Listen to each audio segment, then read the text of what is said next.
Mesdames et messieurs, bonjour. Que la paix du Seigneur soit avec vous. Aujourd'hui, Dieu va nous enseigner une chose vraiment très importante.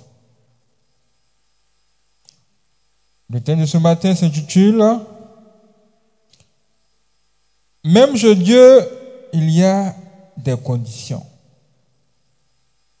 Même chez Dieu, il y a des conditions. Qu'est-ce que cela veut dire en clair? Nous allons tout découvrir. Mais avant, rentrons dans notre Bible. Deutéronome 28, verset 1. Et dans Deutéronome 28, verset 1, il est écrit ceci.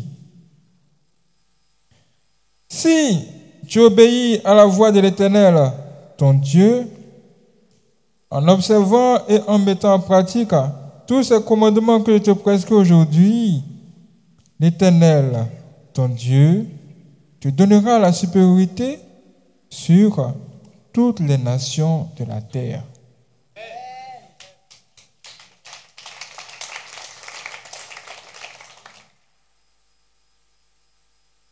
Vous voyez que Dieu a annoncé de bonnes choses.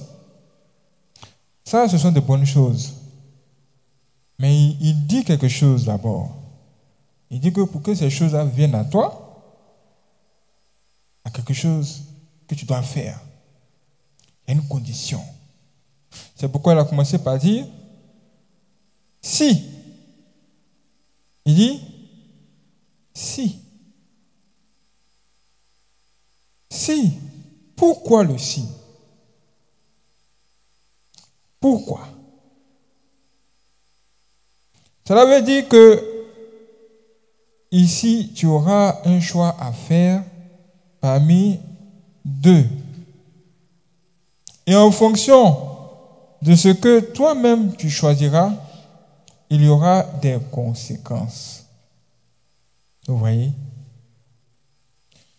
Si tu fais le bon choix, comme ce qui vient de te dire, en obéissant à la voix de l'Éternel, si tu obéis à la voix de l'Éternel, ce qui va se passer, c'est la bénédiction qui va t'accompagner. Mais, si tu décides de te détourner de Dieu, le même encore te dit qu'au lieu que ce soit la bénédiction qui va t'accompagner, ça sera la malédiction. C'est pourquoi il a commencé par dire si. Les conditions de Dieu, là, prennent les bases sur ça. Et tu dois forcément faire un choix, puis marcher avec les conséquences de ton propre choix. Tout ce que Dieu peut te dire à ce niveau-là, quand tu es face à deux situations, entre le bien et le mal, tout ce que Dieu, lui, peut te dire, c'est mon fils, écoute, fais le bon choix. Mon fils, ma fille, fais le bon choix.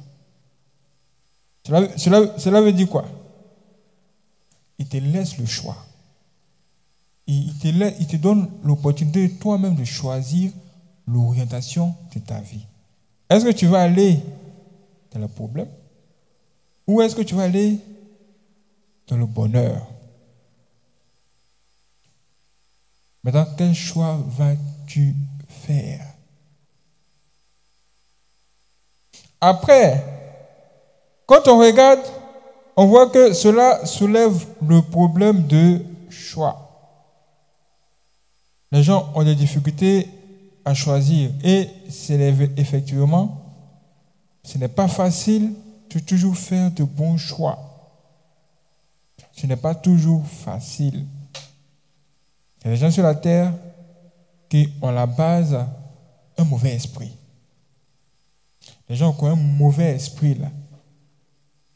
Eux là, quand ils viennent à l'église, tu leur dis, écoutez, ne cherchez pas les femmes d'autrui. Eux, ils comprennent ça à l'envers.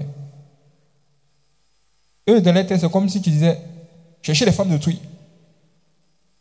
Et c'est ce qu'ils vont les faire maintenant. Maintenant, toi-même le pasteur, quand tu regardes ça là, tu dis, mais qu'est-ce qui s'est passé? Quand il a dit de ne pas faire ça, c'est ce qu'ils font. Donc, on va prêcher la parole de Dieu maintenant à l'envers.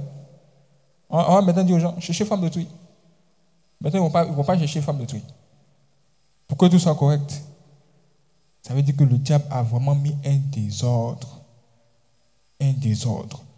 Quand ces gens ont un mauvais esprit, ils sont toujours attirés vers de mauvaises choses. Mais quand tu as un bon esprit, Dieu t'aide. Dieu t'aide à faire de bons choix. Et quand tu sais bien choisir dans la vie, vraiment, ça t'aide devant. Devant, ça t'aide. Ça t'aide vraiment. C'est pourquoi aujourd'hui, nous prêchons ce message et nous demandons à Dieu d'envoyer son esprit, son Saint-Esprit. Il est venu nous aider à prendre de bonnes décisions et à guider notre esprit de façon naturelle vers de bonnes choses. Que Dieu bénisse ces derniers mois de l'année et qu'il nous ouvre beaucoup de portes. Que Dieu vous bénisse.